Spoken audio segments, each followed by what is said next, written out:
J'espère que cette vidéo vous aidera à bien comprendre comment étudier une fonction. Alors voici la fonction. f de x est racine cubique de x moins 2 au carré plus 4. La première question, c'est la vérification que le domaine de définition c'est R. La deuxième question, c'est l'étude des limites aux bornes de D de f. La troisième question, l'étude des branches infinies. La quatrième question, c'est l'étude des variations de f et le tableau de variation.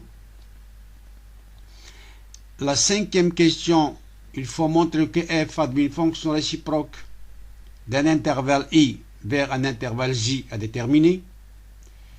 La sixième question, la détermination de la fonction réciproque. Et la septième question, c'est la construction des courbes C de f et C de f moins 1. Donc voici la fonction qu'on va étudier. Bon, allons-y, on commence. Alors, première question, x appartient à D de f, c'est seulement si x moins 2 au carré plus 4 est supérieur ou égal à 0. C'est la somme de deux nombres positifs, donc quel que soit x appartenant à R, ce nombre-là est strictement positif. Donc le domaine c'est R. Deuxième question, on a, si on veut étudier la limite d'une fonction racine énième de u de x, il faut d'abord étudier la limite de la fonction u de x. Pour nous, u de x, c'est x moins 2 au carré plus 4. C'est une fonction polynôme. Lorsqu'on la développe, son monôme du plus haut degré, c'est x carré. Donc, la limite de cette fonction-là, lorsque x tend vers plus l'infini, c'est la limite de x carré quand x tend vers plus l'infini. Bien sûr, c'est plus l'infini. Donc, ça, c'est une fonction polynôme.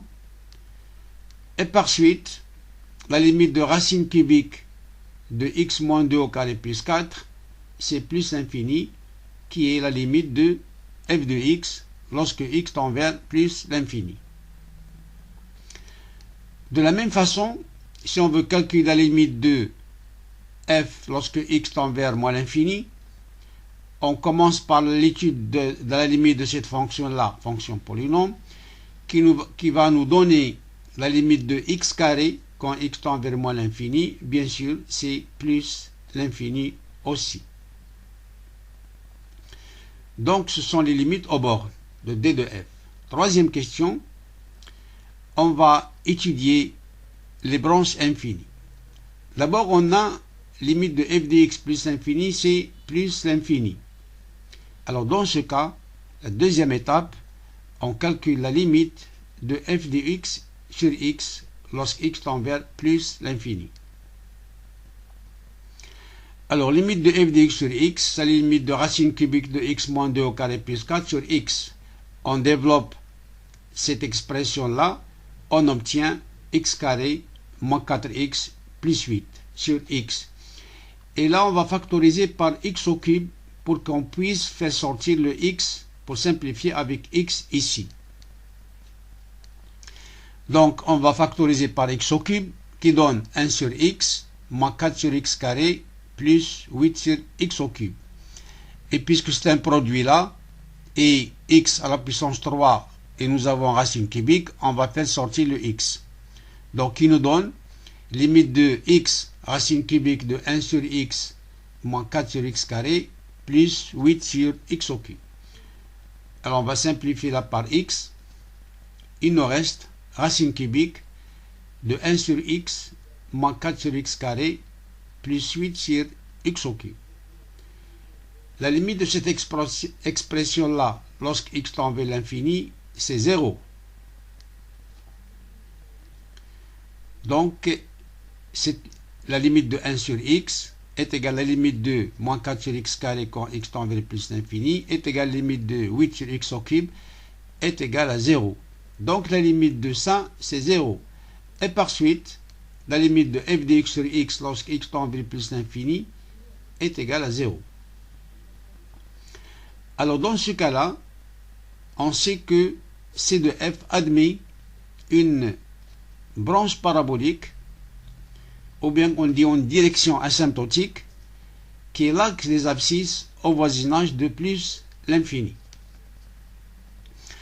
Même chose au voisinage de moins l'infini. Pourquoi? Parce que lorsqu'on arrive là, ici, lorsque x tend vers moins l'infini, on ne peut pas faire sortir le x parce qu'il est négatif. Donc, il faut d'abord ajouter un x là, un moins ici et un moins là. Donc, il faut multiplier par moins là et moins là pour avoir le plus, bien sûr. Donc, lorsqu'on multiplie ici par moins, ça donne moins x qui est positif parce que x tend vers moins l'infini, x est négatif. Là, on peut faire sortir le moins x, non pas x, moins x.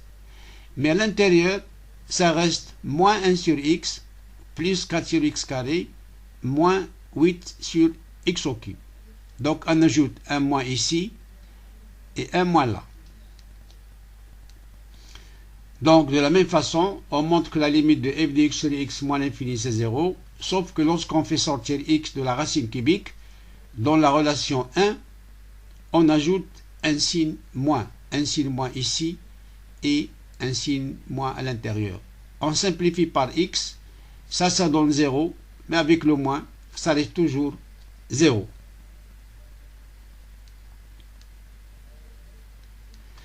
Alors, quatrièmement, il faut montrer que f a une fonction réciproque. Alors, on sait que f est continu et dérivable sur R, donc, car la fonction, c'est une fonction polynôme, est strictement positive sur d de f. C'est la condition de la dérivabilité de la fonction racine énième de f. Alors, quel que soit x appartenant à R, f' de x égale. Alors, on sait que la dérivée de racine énième de u de x, c'est u' de x sur n racine énième de u de x à la puissance n-1. Pour nous, n c'est 3. Donc, c'est la dérivée de cette fonction-là sur 3 racine cubique de cette fonction-là à la puissance 3 moins 1 qui est 2. La dérivée de 4 c'est 0. La dérivée de x moins 2 au carré c'est 2 facteur de x moins 2 à la puissance de moins 1 c'est 1. Facteur de x moins 2 prime. Or, x moins 2 prime c'est 1 parce que la dérivée de x c'est 1 et la dérivée de moins 2 c'est 0. Donc c'est ça la fonction dérivée. Le dénominateur est positif et le numérateur, on va voir quand est-ce que la dérivée s'annule. Elle s'annule lorsque x moins 2 égale à 0, c'est-à-dire x égale à 2. Donc f' est positif si x est plus grand que 2 et f' négatif si x est plus petit que 2. D'où le tableau de variation. Dans la première ligne ici, bien sûr, on met x, le domaine de définition, et le nombre où la dérivée s'annule, qui est 2.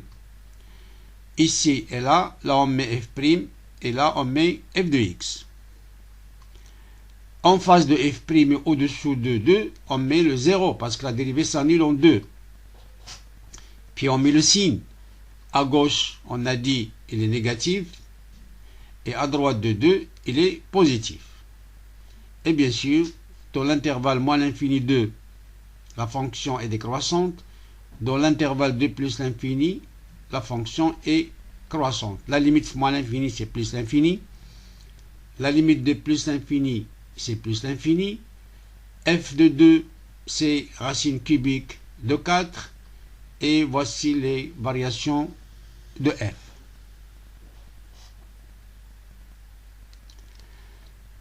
Alors, cinquièmement, on a f est continue et strictement croissante sur i.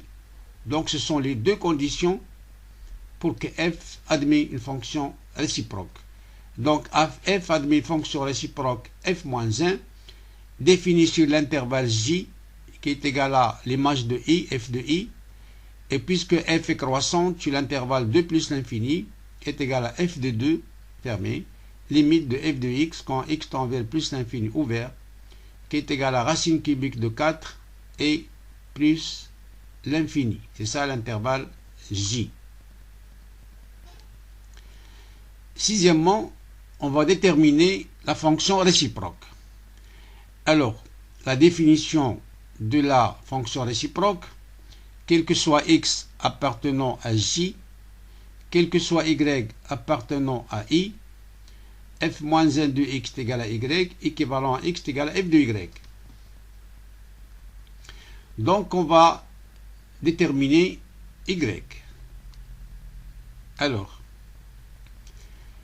x est égal à f de y ici, équivalent à f de y, c'est racine cubique, on remplace x par y dans la fonction. C'est y moins 2 au carré plus 4. Équivalent à. Alors, on va élever tout ça à la puissance 3 pour qu'on puisse enlever la racine cubique. Et là aussi à la puissance 3. Donc, il reste ici y moins 2 au carré plus 4 est égal à x à la puissance 3. J'élève là la puissance 3 et là la puissance 3. Et racine cubique de y moins 2 au carré plus 4 à la puissance 3, ça donne y moins 2 au carré plus 4 est égal à x au cube. Équivalent à y moins 2 au carré est égal à x au cube moins 4 qui est positif. Donc on va mettre la racine carrée et ici la racine carrée pour enlever ce 2 là, pour arriver à y, parce qu'on cherche y. Donc racine de y moins 2 au carré est égal à valeur absolue de y moins 2. Et là c'est racine carrée de x au cube moins 4. Or, puisque y est plus grand que 2, donc ça c'est positif, donc ça donne y moins 2 est égal à racine cubique, racine de x au cube moins 4, et on va faire passer le moins 2 à droite, donc ça donne y qui est égal à f moins 1 de x est égal à racine carrée de x au cube moins 4 plus 2 qui est la fonction réciproque. Alors maintenant, on va tracer la courbe de la fonction f et aussi de la fonction f moins 1. D'abord, la courbe admet une droite qui est axe de symétrie. Donc la droite d'équation A est égale à 2, c'est un axe symétrique de la courbe. Pour la démontrer, il faut montrer que f de 2a moins x est égal à f de x. Alors voici là, f de 2 fois a, f de 2 fois 2 moins x est égal à f de 4 moins x est égal à 4 moins x moins 2. Donc on remplace x par 4 moins x, moins 2 au carré, plus 4, le taux à la puissance 1 tiers, et 4 moins 2 c'est 2 moins x au carré plus 4 à la puissance 1 tiers, et puisqu'il y a le carré, on peut écrire x moins 2 au carré plus 4 à la puissance 1 tiers qui est égal à f de x. Donc la droite d'équation x égale à 2, c'est un axe de symétrie au point 2 et l'image de 2 c'était racine cubique de 4.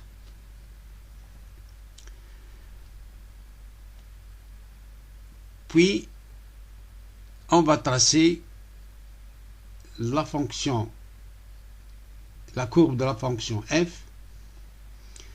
Ici il y a les branches infinies. Donc c'est une branche infinie au voisinage de plus l'infini de direction l'axe des abscisses. là aussi, il y a une branche parabolique de direction l'axe des abscisses au voisinage de moins l'infini. La courbe, elle passe par un point ici qui est 0,2, c'est-à-dire f de 0 est égal à 2. Donc voici la courbe C de f en bleu. Et maintenant, voici la droite d'équation x égale 2 qui est axe de symétrie qu'on veut regarder là. Maintenant, pour tracer la courbe de la fonction réciproque à partir de 2 plus l'infini ici, alors on sait que la courbe de la fonction f et celle de sa fonction réciproque sont symétriques par rapport à la droite d'équation y est égal à x. Donc voici la courbe de la fonction f, voici l'axe de symétrie, donc la fonction réciproque, la voici, celle de f elle a pour direction asymptotique l'axe des abscisses, et celle de c de f-1 elle a pour direction asymptotique l'axe des ordonnées. Donc voilà la courbe de la fonction f, et voici la courbe de la fonction c de f-1 dont l'intervalle pour x 2 plus infini et son image était racine cubique de 4 vers plus l'infini.